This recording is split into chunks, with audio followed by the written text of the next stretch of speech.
So what do we do in place of these? It's usually footwork, right?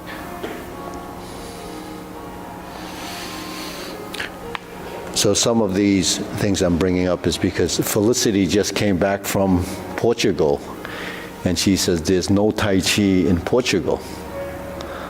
So anyone interested in going to Portugal to teach, there's opportunity. Okay, switch. So right now, Felicity is the only candidate. But because she's in this, it's where she lives. Is it where you live? Yeah. Kashkas. Yeah. Where all the English people live. Oh, yeah. Switch. The problem with the position is it's an unpaid position. It's a volunteer, so. Switch. Okay, straighten front leg. Stretch.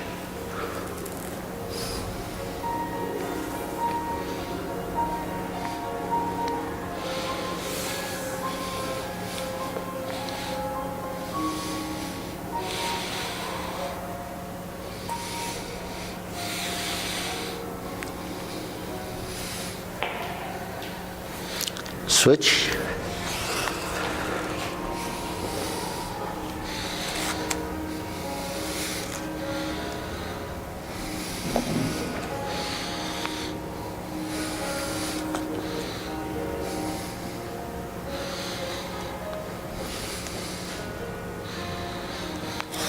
Switch.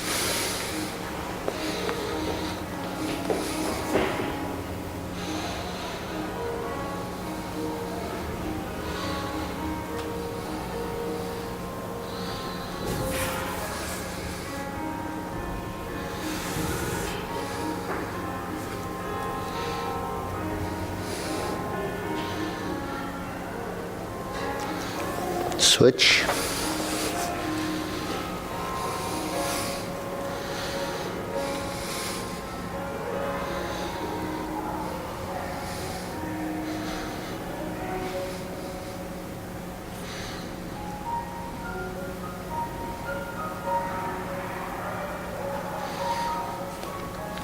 Center.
Okay, shake it out.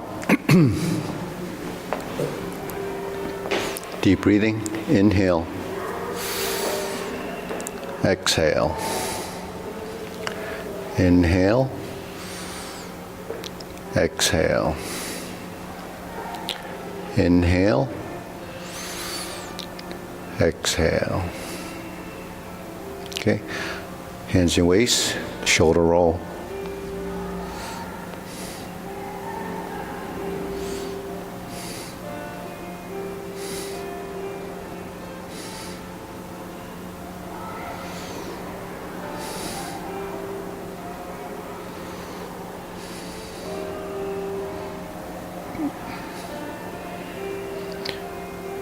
Reverse.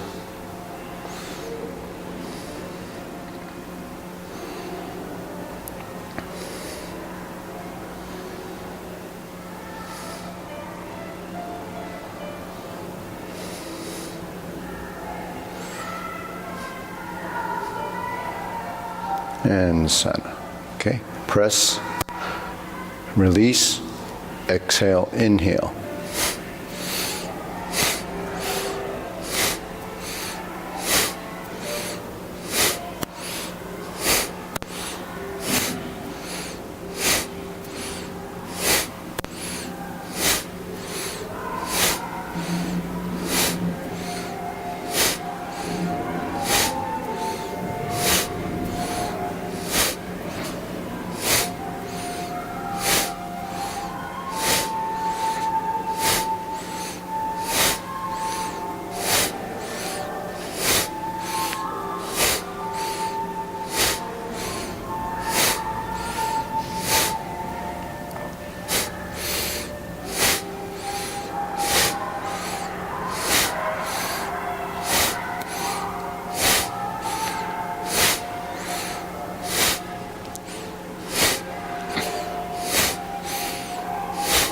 And stop. Deep breathing. Inhale. Open your toes.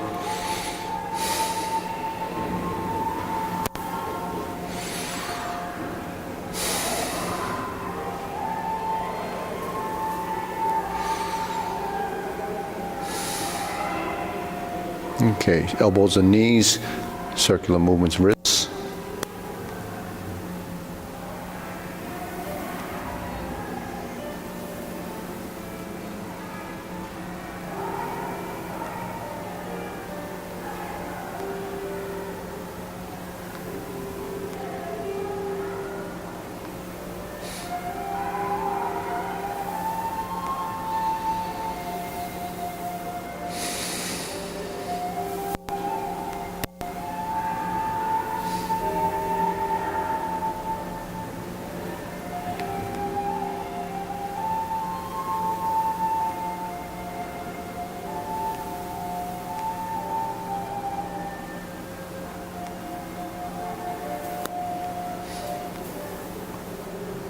Reverse.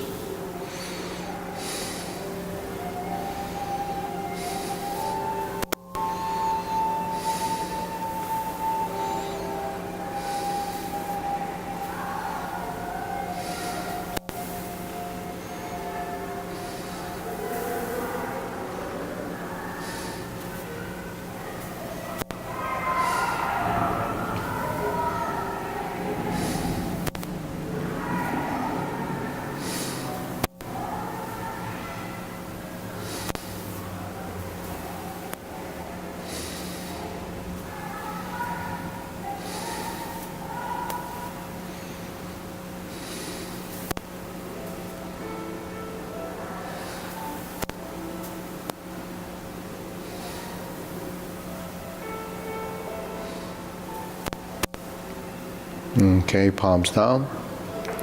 Bigger circle. 1, 2, 3. 1, 2, 3. 1, 2, 3. 1, 2, 3. 1, 2, 3. 1, 2, 3. 1, 2, 3. 1, 2, 3. 1, 2, 3. 1, 2, and stop. Okay, shake it out. Side to side.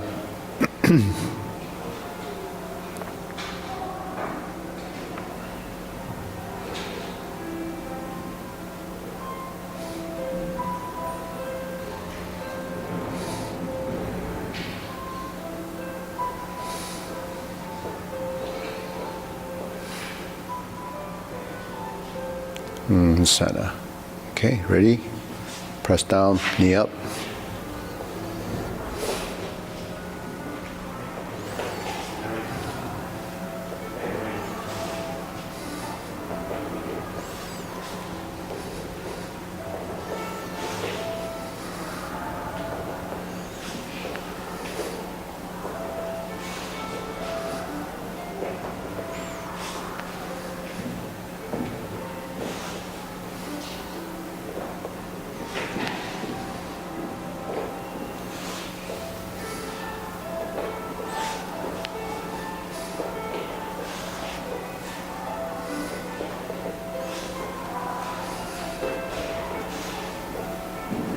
And center. Okay, insert needle. So hands like this, up and down.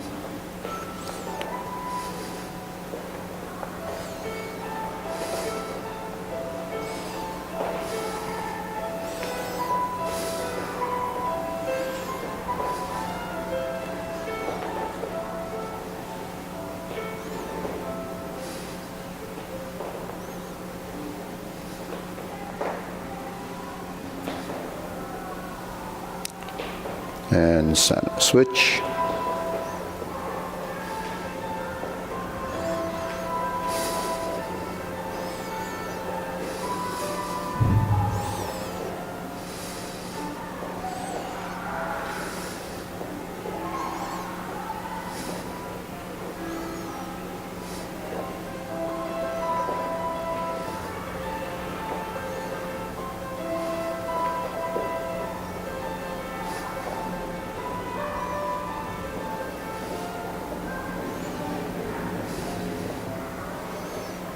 And center. Okay.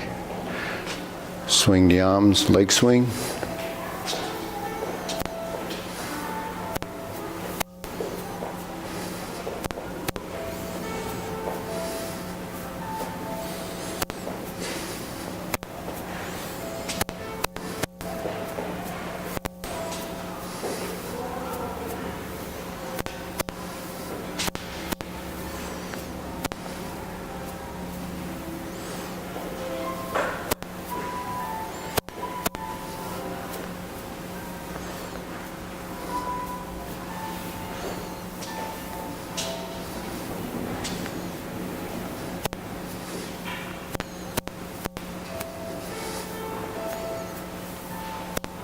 Switch.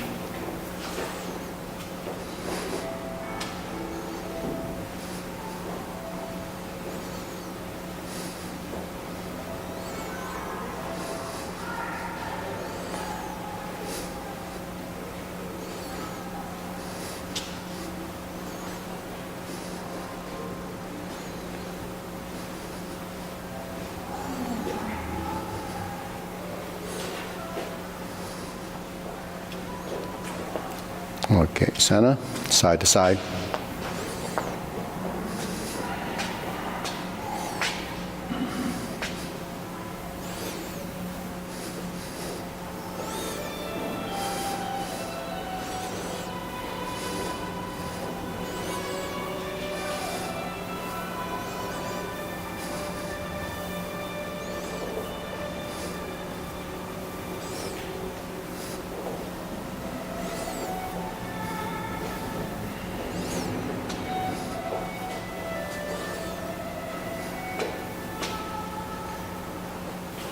Center, switch.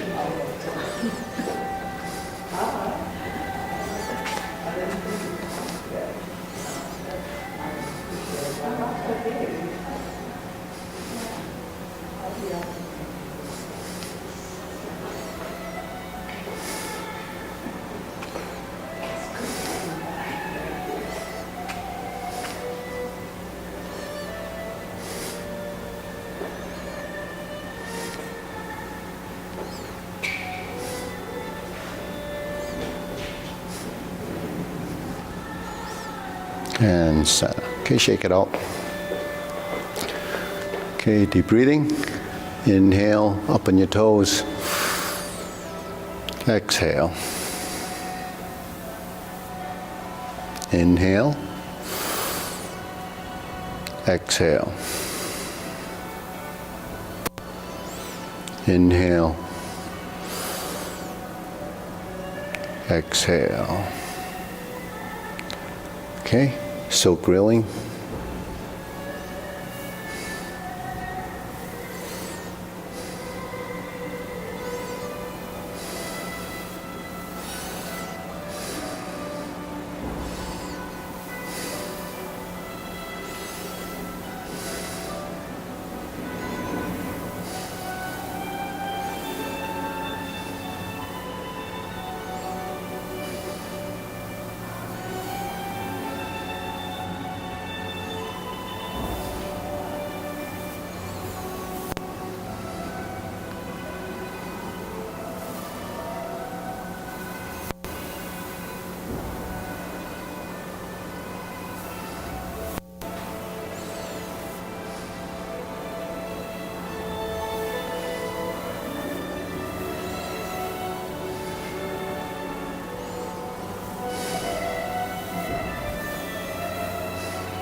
Okay, switch.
Okay, center, cross, open and close.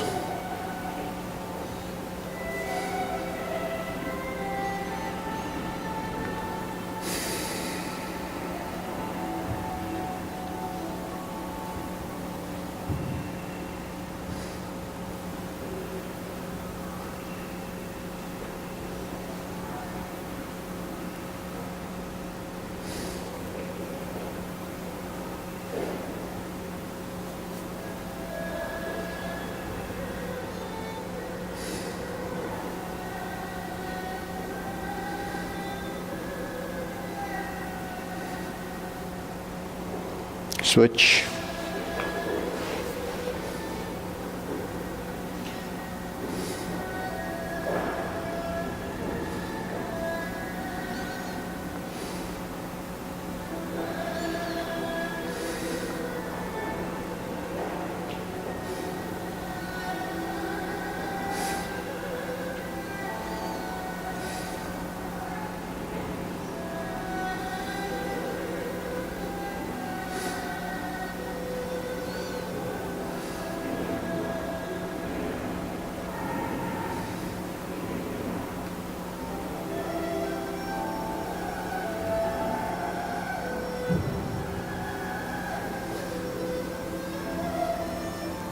And center.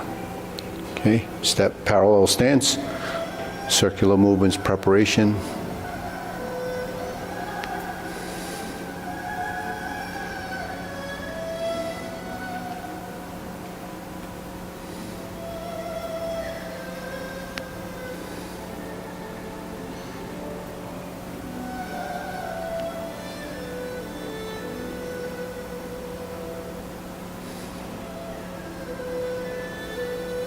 So it's the elbows and knees.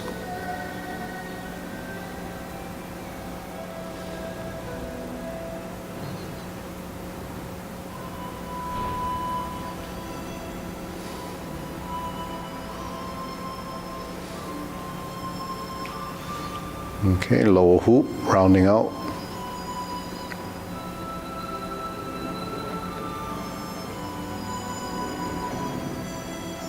Elbows out a little, cup your shoulders.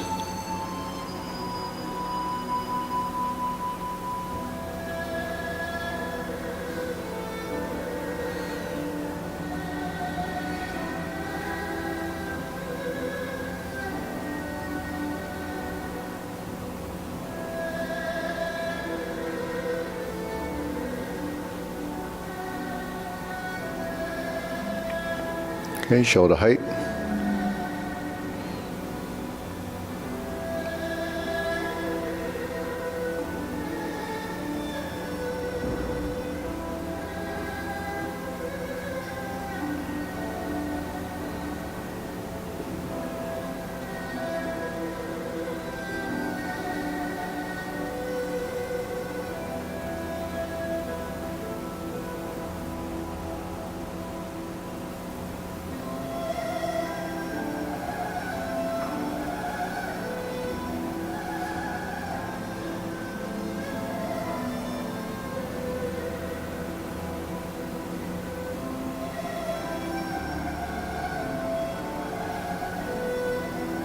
Elbows down.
Palms down, straighten up.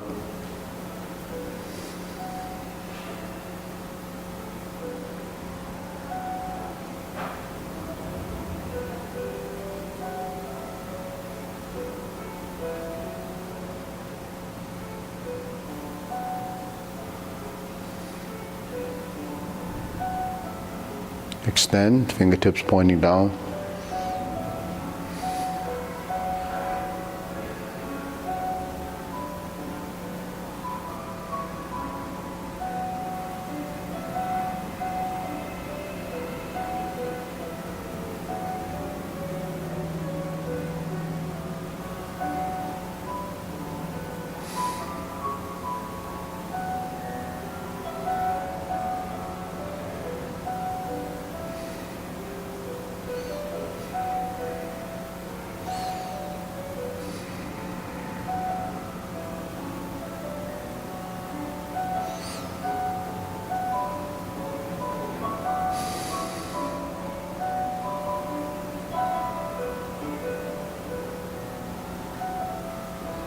Okay, deep breathing, inhale.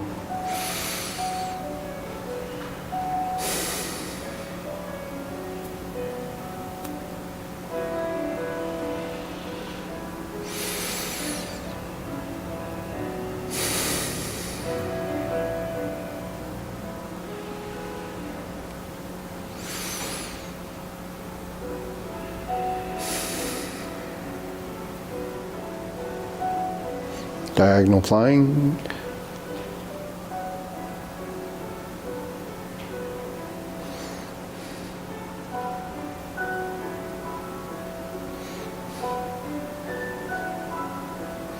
So in diagonal flying, you want your lower elbow to relax from the shoulder.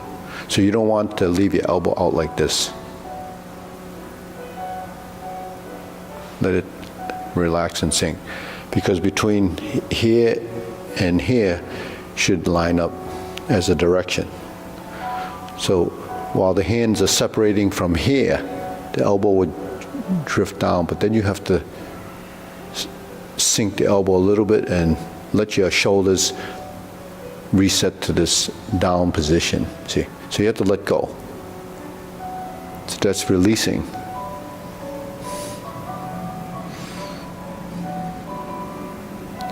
So while the body is moving, the minute adjustments in the rest of your joints start to settle into the position.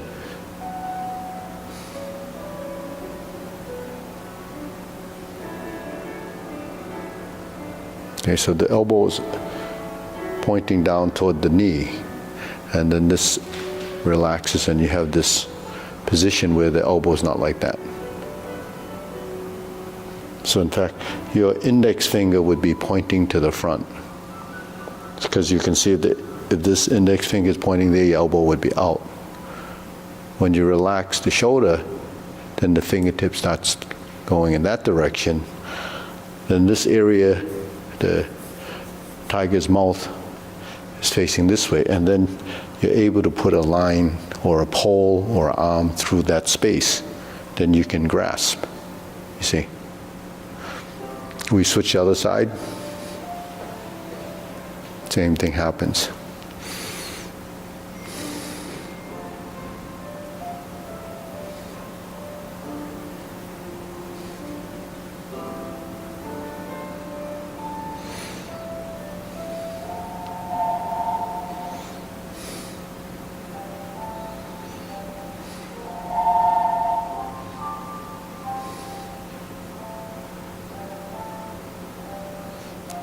Then as your movements become more accurate, once you're in this 45 position and they start to separate, they're in the same plane of movement.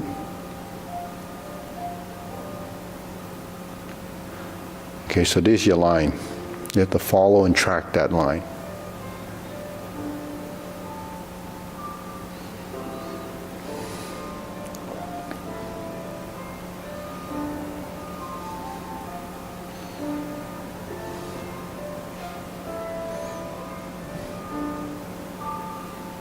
Okay, next, cloud hands.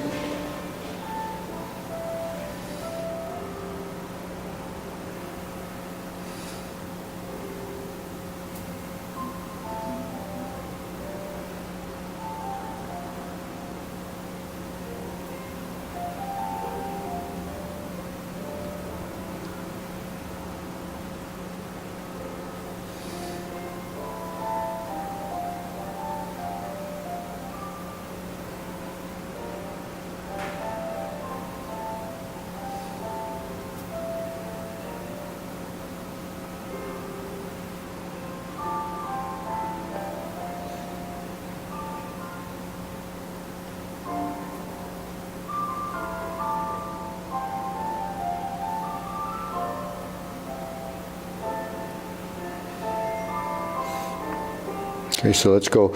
Here's your vertical elbow. Right? There's your 45-degree position. Right? That's your palm side of the single whip. There's your line. Right? So in the oblique 45-degree corner, you can't do this if your elbows are back. It's over here, right? So you have to have your elbows in front of you. That means your shoulder has to actually come forward. Find the 45 degrees. So you look at your own elbows and you can see the angle, right? Now when I turn my hand, I rotated my forearm without moving the upper part of the arm. And there's your downside, right? So it's 45, 45, merges someplace behind you at 90 degrees. If I bring the hands across, there's your center line. There's my 45-degree line. there's my torso turn. Here's my torso turn, right? So you have still your vertical center line here, center line here. So you have 3 center lines, not changing anything in the framework of your upper body. Now if you're doing cloud hands and you come to this corner, that's the point you would drop. And then you would pass through vertical, get to this side, and then you're here. So this actually is the 45.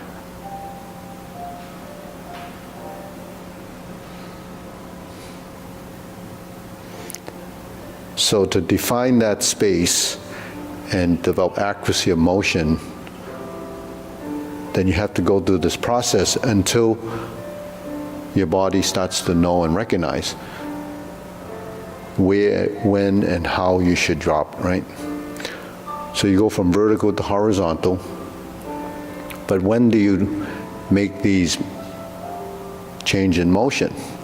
So when I get to this corner, and the hand starts to go up, and this hand turns like this, then you start to go down and turn. When this hand turns like this and this hand comes up, they merge here. That's like when you're doing single whip. That's the position that they should separate. So the position that makes that change is how you build your timing for when and where this happens, right? So that's how you start to define your movements and build the correct direct motion. So this is really just this or this. So this is natural. If you're out of those positions, then you won't be able to accurately maneuver your joint. So when we're here, it's down, and you turn. Now, when does this happen? I'm only moving my torso, while this is gradually turning and merging at a certain point.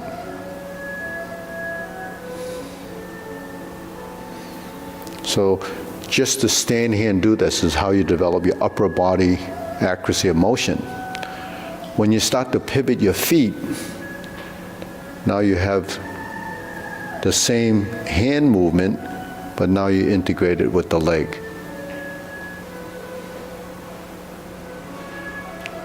So there's a place, there's a rotation, there's a shifting of weight. So this gets more complicated than just doing the hand movements in position. So if you're doing Tai Chi and you're doing it for a period of time, this is the way you actually have to begin to evolve and understand how the transitions work and why there's timing, why integration of body is when you have the hands, the legs, the torso moving in a specific direction and a specific order. And we step out. If we just went back and forth, this is what happened without actually. So this is how we get into, say, to step up, to raise the hand, right? So when we're here, we go into like a diagonal flying, but you're passing through, and then you shift, and then you turn, you shift, and you turn. You shift, and you turn. So when we're in this position, we just do this, right? When we're in this position, now you have a turning of the foot.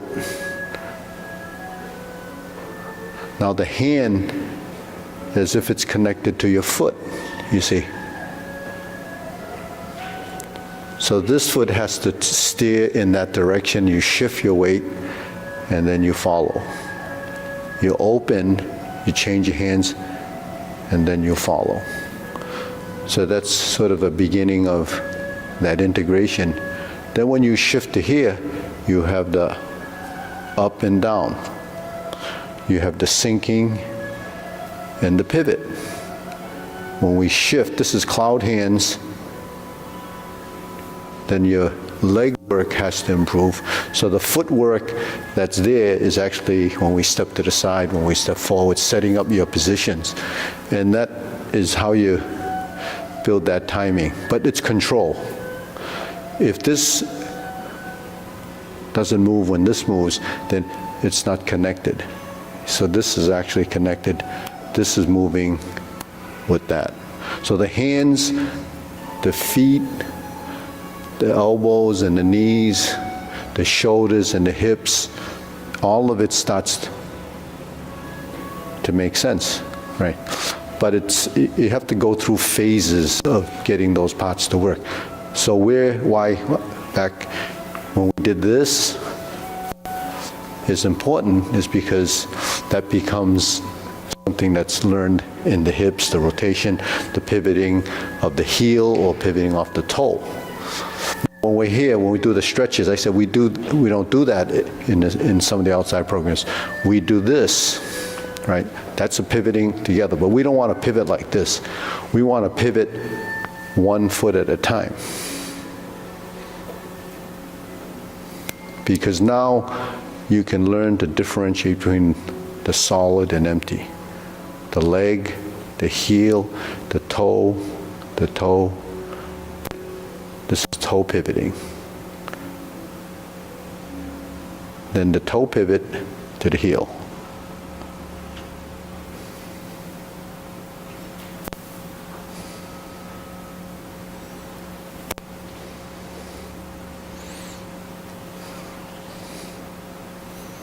Okay, so that's how you practice lower half.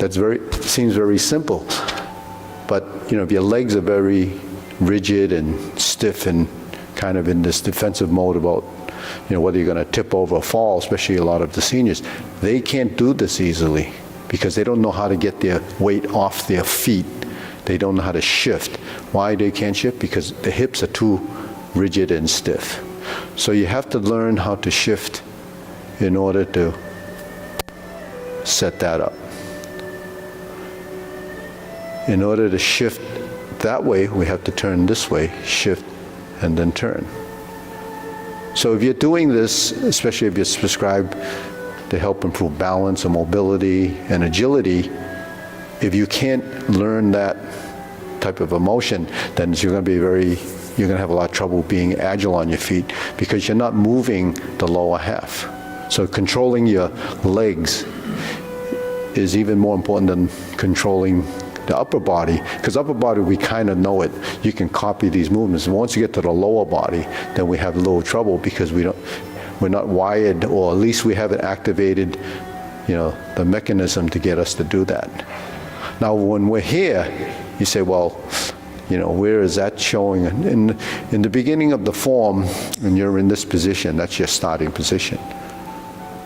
But when you're in this position, that's your position that takes you to the next step. If you bring it back and you step out, that's how you create that stance. Now, when you create that stance, where is this foot? It should be able to pass through without bumping into your foot, right? That means your stance is not wide enough. So what's the first thing you learn is vertical elbow. So when you're on the left side, there's your vertical elbow. Okay, so that's strum the lute. The next movement you learn is press. And you sit back and you go back to neutral.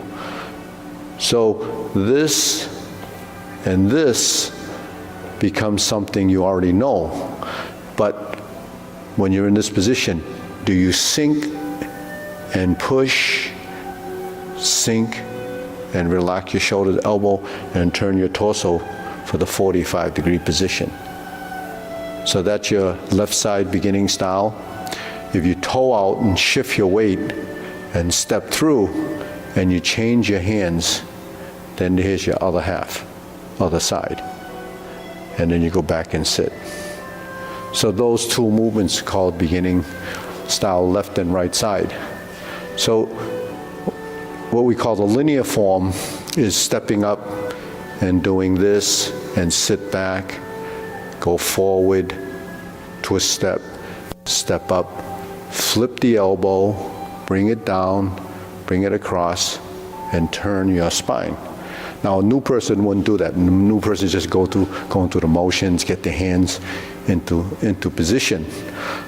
But once you get to this stage and you want to evolve, then you have to start to pay attention to your legs, shifting your weight, unweighting the front, toeing out, shifting the weight, sustaining your weight there. Flip the elbows, stroke down. Now this stroke down is 45. It's from this shoulder to the hip. This hand moves to your center. This hand replaces this hand, and this hand slides down to here as you turn your spine. And then this hand turns like this. As you're 45, it comes to the horizontal position. And if you continue to divert, it goes from this shoulder to this hip, from this position across to here and out to the front. That's grass to spiral stairs. So the movement actually is creating a motion in this square. You see, you fill that space. So Tai Chi is a continuous movement. It's these pieces synchronized and connected to the total movement. So that's one posture. For your body to learn this timing, the only way to learn it is to do it, because it's through that experience. In the beginning, it feels awkward. This doesn't move. You overthink it, but you have to learn this. You have to learn this. You have to learn this, and you have to learn this, right? Those are sort of the two hand movements that are happening in tandem, like as a pair. And where does that happen? It goes to the geometry of position, right? Here's your triangle. Here's your circle. Here's your square. Here's your slanting down. Here's your push. Here's your extension. Here's your pull down. Here's the palm up to the center. Here's your opening. There's your palm. There's your circle. Square. And this is the same position that happens. It's the same position that this happens. Same position from the hip to the center. Square. 45 degrees. Turning out.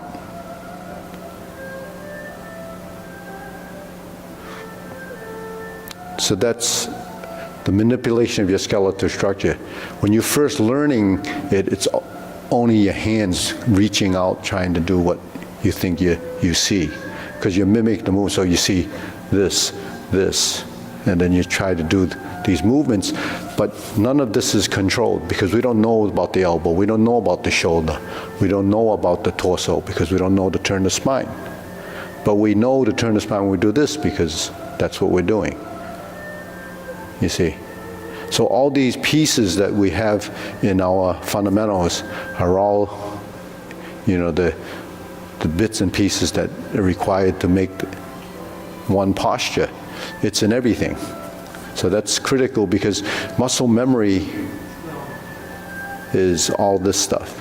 Because once you have this in the body, then when you go to single whip, it's there. When we move like this or we move like this, that's this, right? Hold the position, right? When we go from there to there, so when we're here, that's this, that's this, that's this. So we have this, right?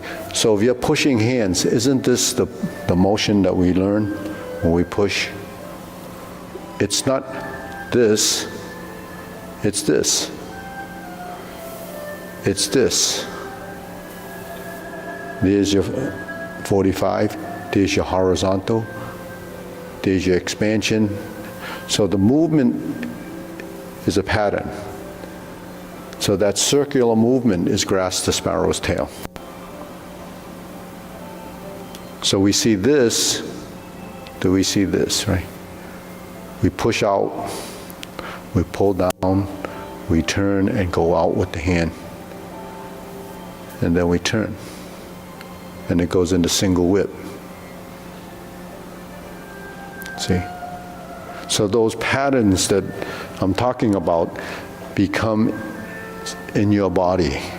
So that's body intelligence. When the body starts to recognize this, and that takes a bit of time. It doesn't happen overnight. It becomes, you're not only physically wired for that movement, but it's neurologically connected. It's filed inside here. And when you do the movements, then it all becomes one. That's how Tai Chi is supposed to be, right?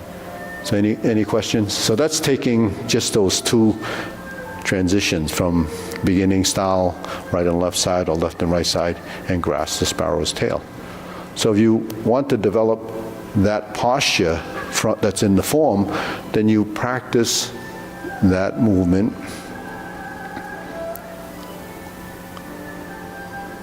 over and over again.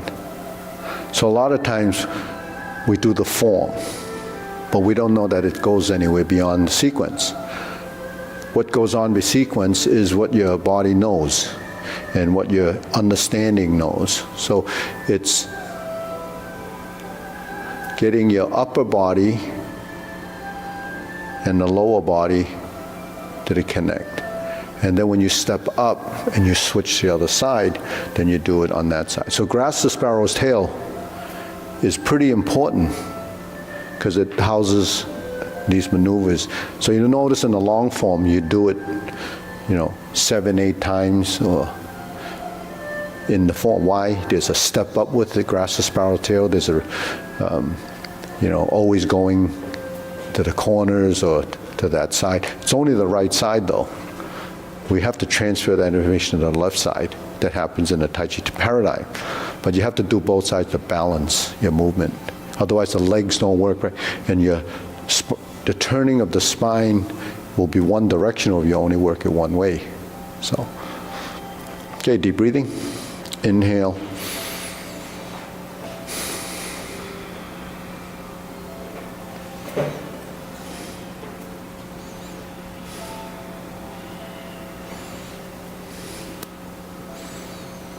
Okay, so let's try the short form. We'll go through that. Ready? Feet parallel. Preparation.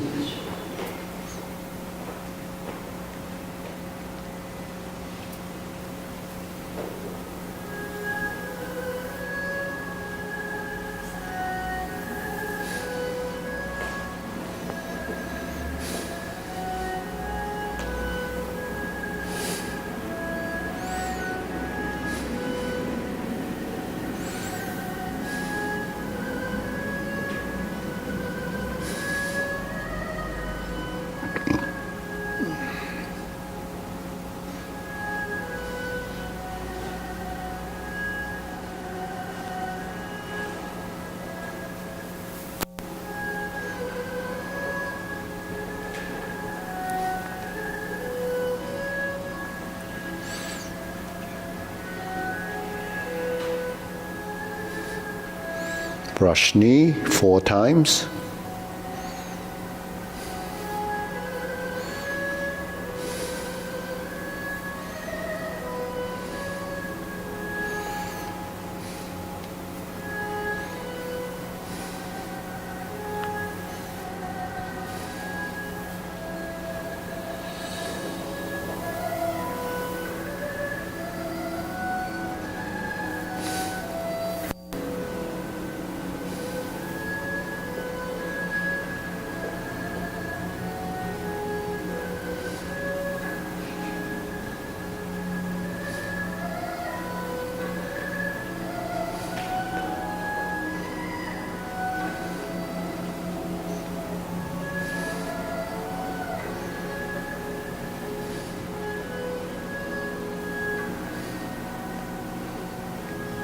Crossed arms, leopard and tiger springs to mountain. Sit back, fist under elbow.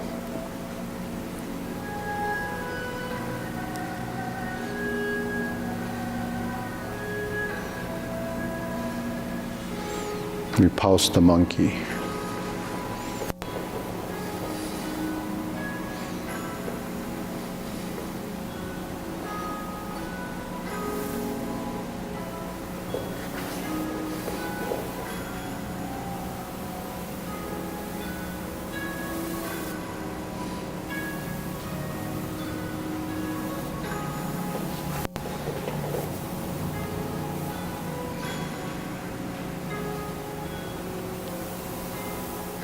Diagonal flying. Sit back, insert the needle.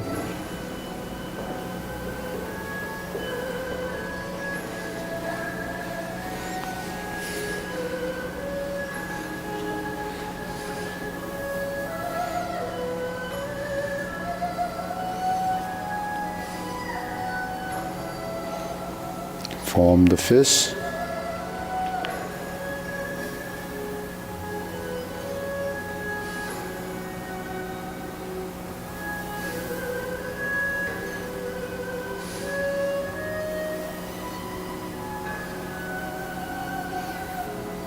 Carry tiger to the mountain.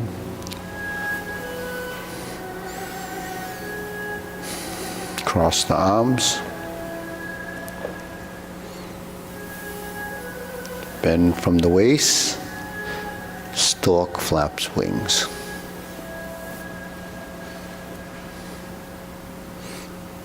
Grasp the sparrow's tail. To single whip.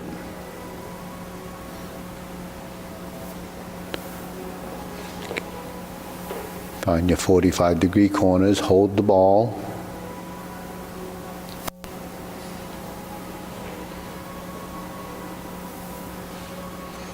Part the horse's mane.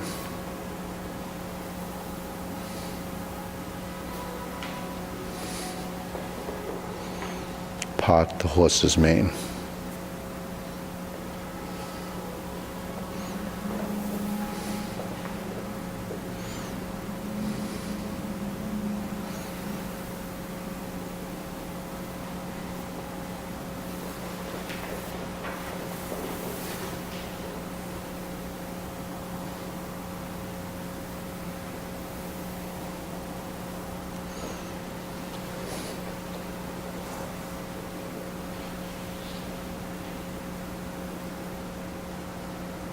Cloud hand, sorry. So use the same technique. Toe heel, pivot, hook your wrists, back to single whip.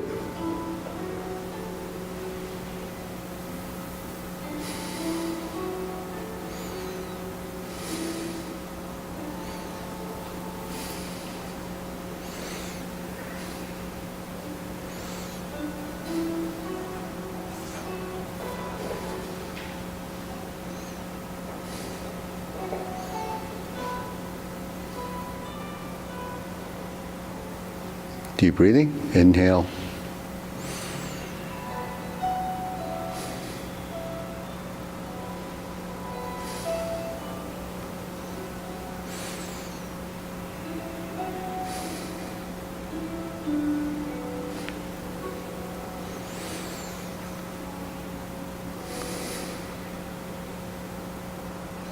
Okay, good.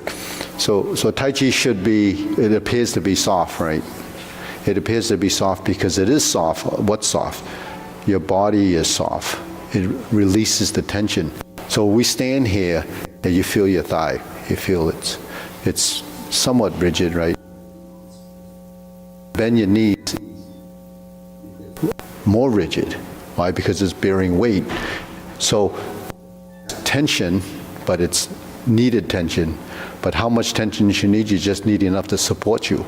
But if you don't know how much you need, and most of us don't, then you have to actually work through this phase where you have to shift your weight. So when you shift your weight, there's a tension, there's a relaxation, there's a tension and relax. That's a balance in motion. If my arm is here, you feel your forearm, it's fairly soft. You clench your fists, then it gets hard and it becomes stiff. But that is muscle contraction to create forces. This force is useless because you just tense. If you're using it to push, then that becomes a functional force, but it still requires tension in the muscles. The tension in the muscle has to be a cycle of producing a motion. So how much strength you use, that's to be determined by what your body understands as the amount of strength. So in Tai Chi we say, use your mind and not strength, or use your intent and not strength. So over time, your body will go through motions, then it knows how to relax and tense and relax and tense. And the amount of strength will start to balance out and dissipate as you improve. So it's never, completely empty in the motion. It's really something always there. That's what they would call energy, pang energy. Because if you don't have energy in your body would just collapse. You have to have a certain amount of energy, and that's happening 24/7. But your body will be completely disconnected. So, but that's what we're learning. We learned how to control that action, and that action also translates into circulation. All of this, is all part of movement. If you move correctly and with the right amount of strength, then it's going to be very efficient, and you don't waste energy. You don't hyperventilate. And the other thing is you don't create all this inflammation in the body from movement, because if you move improperly, you're always creating inflammation in your joints. So anyway, let's do the long form. Okay, ready?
Brush knee 4 times.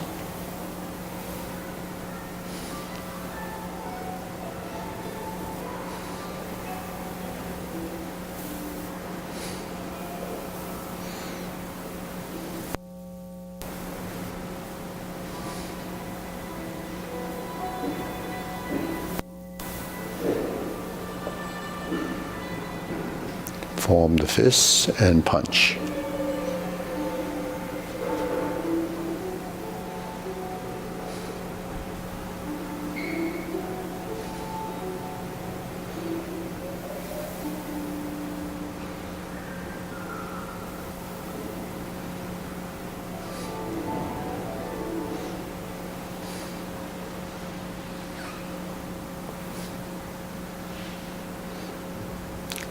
Carry tiger to the mountain to cross hands, obliques. Go to the corner, brush knee and push.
Insert needle.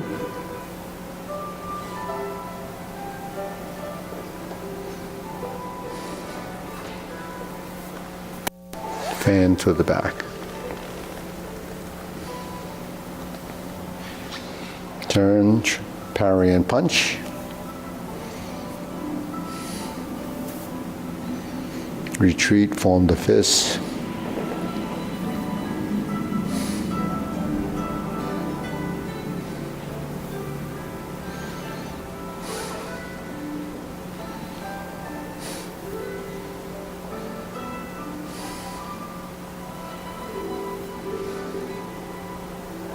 Single whip.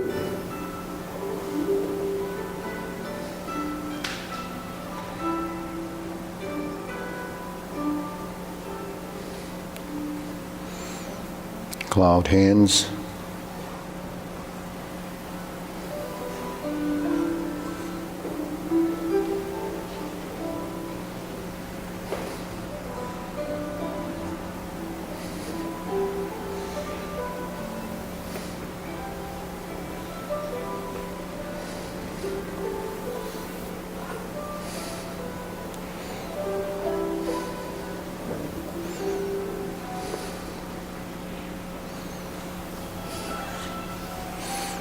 Okay, kicks, high pat the horse, right instep kick.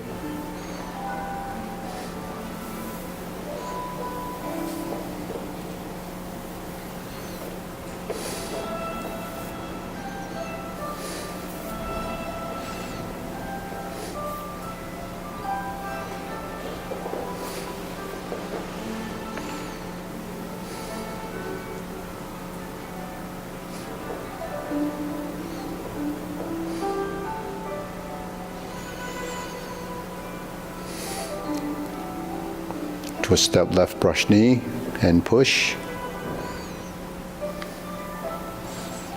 Sit back, toe out, step up, planting punch.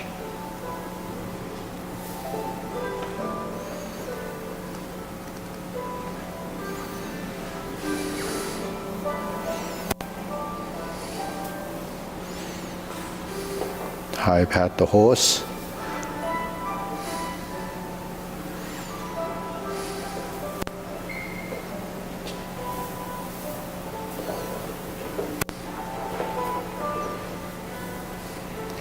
Beat the tiger.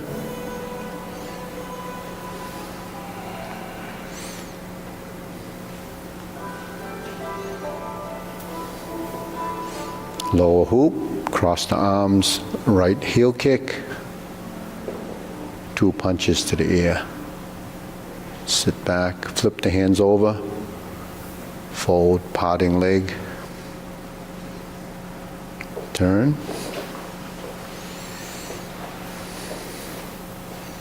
Open, parting leg, stroke down, parry and punch. Form the fist.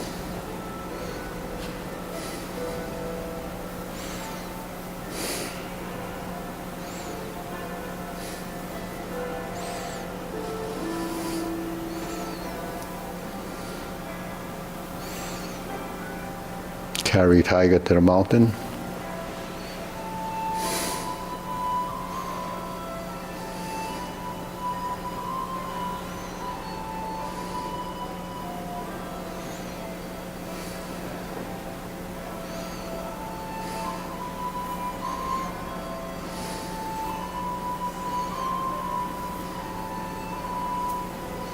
Turn, brush knee and push. Grasp the sparrow's tail.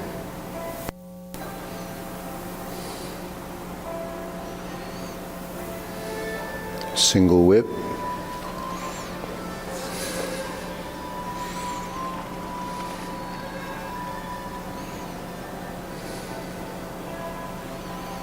Diagonal flying, right side, to part the horse's mane.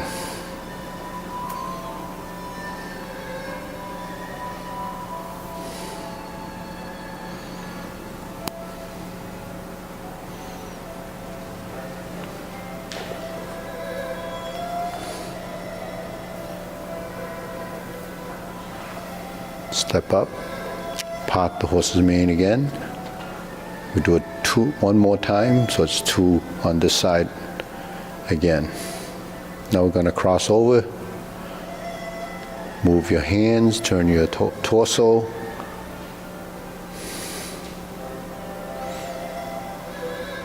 Sit back, pivot, and turn.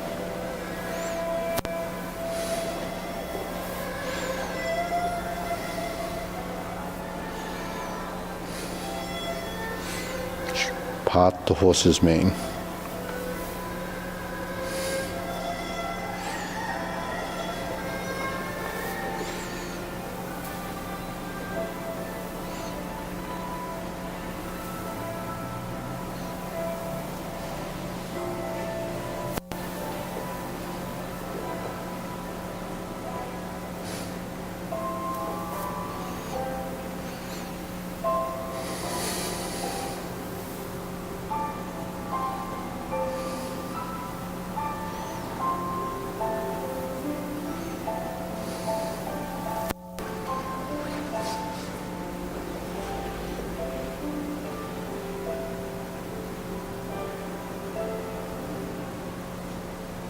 Second set of cloud hands.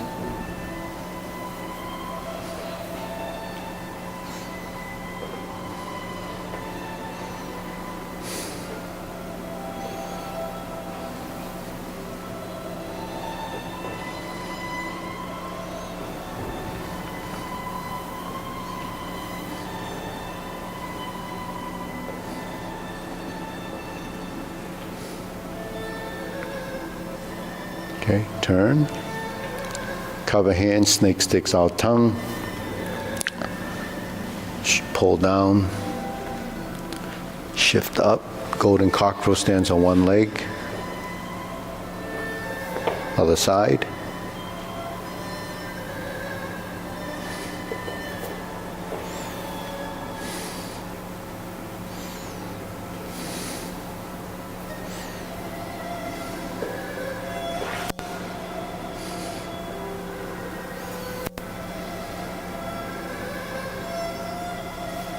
One more, repulse the monkey.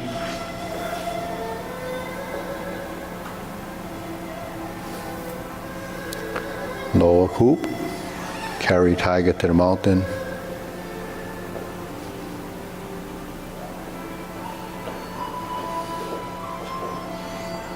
Hold the ball, shift. Diagonal flying, shift.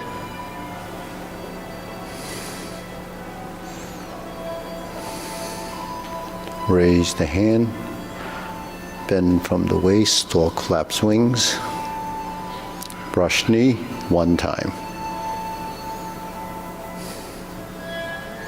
Insert the needle, fan through the back.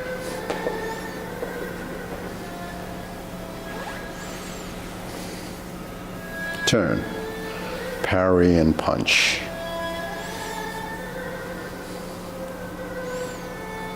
Form the fist, toe out, step up. Divert, block, and punch.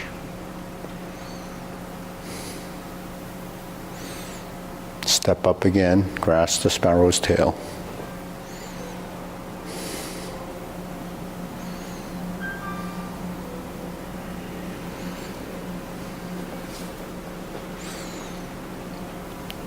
Okay, cloud hands.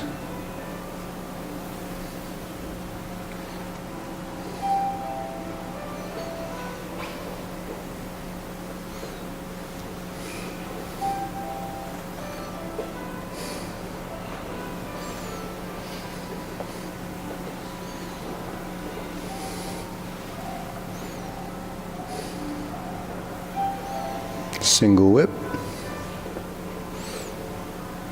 turn. Palm strikes face, turn.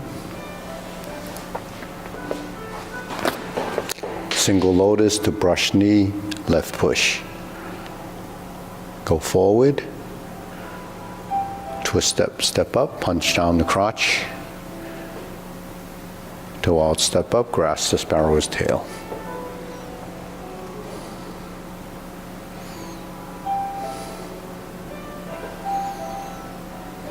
single whip, second downward posture,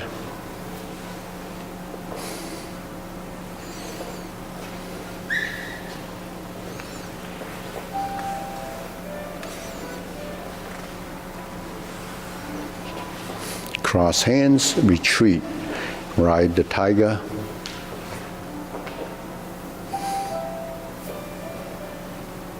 turn, double lotus, jaw border shoot tiger, palm strike face, turn, parry and punch, set it up, high pat the horse,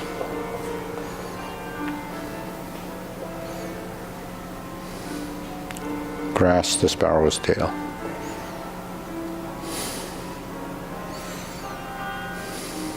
Single whip.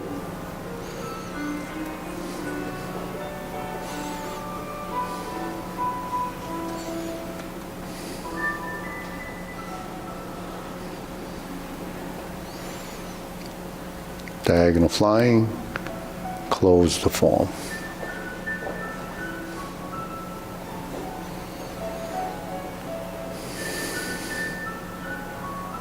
Okay, good. Deep breathing.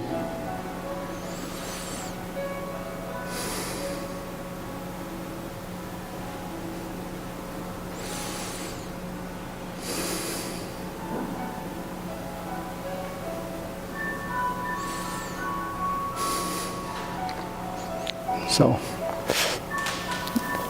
remember everything, right? The long form was a little shaky. Yeah. Learning the long form. There's a few things. So That's how's everybody feel? Any questions? just have to kind of tackle that. Always questions. Well, how about in general, like, have you gotten any benefit from doing this? Any benefits? Share some benefits. You can stand on one Stand on one leg. balance. What's the How about John? Yeah. Balance, for the balance is a good thing. Balance. oh my god, Yeah. I think flexibility also. I wasn't able to get down and do these things. You couldn't do that a few years ago, right? Never dreamed of doing that, right? My wife sees me do that. Tai Chi. Your wife, can she bend her knees? What does she do for exercise? She does a lot of like Pilates. Yeah. Yeah. Yeah, a lot of people like the physical, aspects of exercise, but, it's different, it's different. Why would you want to go through a sequence like this day in and day out or several times a week? People can't, they don't do it, they can't really appreciate it completely. They see it, but they just said, oh, that's not for me because no patience to learn, huh? Some people sort of think of Tai Chi as like older. Yeah. Because one woman said, oh, no one comes to the coffee group anymore. And the other woman said, well, we all go to Tai Chi. I didn't say anything. And I said, why don't you join? No, she said, I go to yoga. They go, yeah. She's not much younger than me. She's probably like me. Yeah. Yoga's for the, Yeah. much more youthful. Yeah, it depends on the type of yoga. Most young people want to do something more physical. Right. So, but, you get it to a certain point, then you have to understand, the differences. One of it is integration of body. You could do yoga, but you're not actually going to be completely fluid in everything that you do, other than the posture. They do posturing too, but it's a different, the end goal is different. It does take a lot of strength, like at a higher level of yoga, and they're posing in those positions. The flexibility is tremendous, and then sustaining in some of those positions is, that's where a lot of people get injured trying to do it when they're not really physically capable. I know a couple of chiropractors that tell me, he says, there's more people come in here, yoga injuries than, anything else, because you sustain positions. If you're relaxed and you sustain it with the correct strength, then you don't pull the muscles. You injure your joints and the muscles because usually strains, right? What's a strain? When the muscle kind of overworks and, you know, it's like a spasm. That becomes an injury. You know, a muscle spasm. You ever have a muscle spasm? And the muscle goes zzz, right? No, Charlie horse in my leg. I've never had that before. Well, Charlie horse is a cramp, but a spasm is like it goes and it sometimes it's in the back, and that is like an electronic surge of the muscles doing that, and you'll get a, you know, it's a strain. It ends up like a strain, and you'll an injury there for a while, or could that spasm could throw your spine out, slip a disc, then that has to be fixed. Otherwise, you can't move. You had that. That was probably an injury, but you know, not quite a spasm, but you might have just twisted you or threw your back out. And throwing your back out is slipping it, huh? Your hernia, yeah. A herniated disc, it's a bulging, but you know, they can be pushed back. You know. It's very interesting how much just support can be created down there, even if it's not good support. Like if you have the disc out of place, the body can just make it work for the rest of your life, but it's not making your back work well. Yeah, and you end up actually having a problem later on because you're distorted. But so a lot of times when you do have an injury in the back or lower back, they tell you to strengthen your core. But that's just to keep you tight and stiff so you don't move it. That's not actually good because over time what ends up happening is that your body becomes a training for you, and then what happens? You become stiffer. Your body doesn't turn. So you know, anything that holds you in that rigid position is not good because you're overworking the muscles anyways. You're using them to hold you in this stiff position. That's just wasting energy. If you were able to fix that through, you know, realignment or flexibility, you don't have these back problems. I don't have any back problems. You know, I get up in the morning, I don't have a back problem. You know, but I know what a back problem is because I did injure my back before. I had a severe injury in my back trying to move a TV with my son. It was one of those big heavy TVs.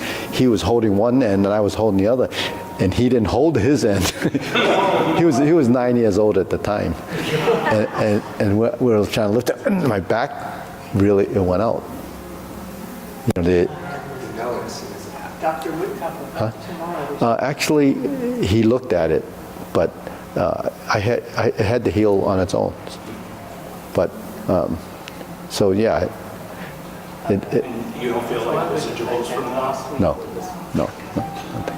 Yeah, because your body heals if it's still in place. If it's out of place, then it stays like that. Yeah, it becomes bad. Then those two, you know, right here. There's two joints here, right? There's very little blood going into that area, so that area has to be manipulated. But I think because we do the Kung Fu and the breathing and you work internally, those areas can't be healed from the outside, it has to be healed from the inside. Now those two joints, are they what hold us up from the bottom, or are they? Well, that allows you to do this, you know, and these kind of movements. Would you say they're moving, or things are moving around them? They're moving just like any. That's a position, and you know, and it moves. It's not a huge movement, but if they pop out, you have a problem, and that's what happens, you know, when you're with that area. So mine popped and went back in because you know, hyperextended this way. So they went in, and then, you know, so. But that was a long time ago. That was 20 years ago, maybe over 20 years ago. So, yeah. TVs are a lot lighter now. Yeah, tell me about, they were like, over 100 pounds. There was only like a 32-inch TV. It was just, and I didn't know he realized if he let it go that I had to catch it. Anyways, okay, we'll bow. Salute. My back. Oh, my back. How long you had it? About a week back. No, that's a Three Stooges joke. I've got a week back. How long you had it? About a week back. Okay, are you here?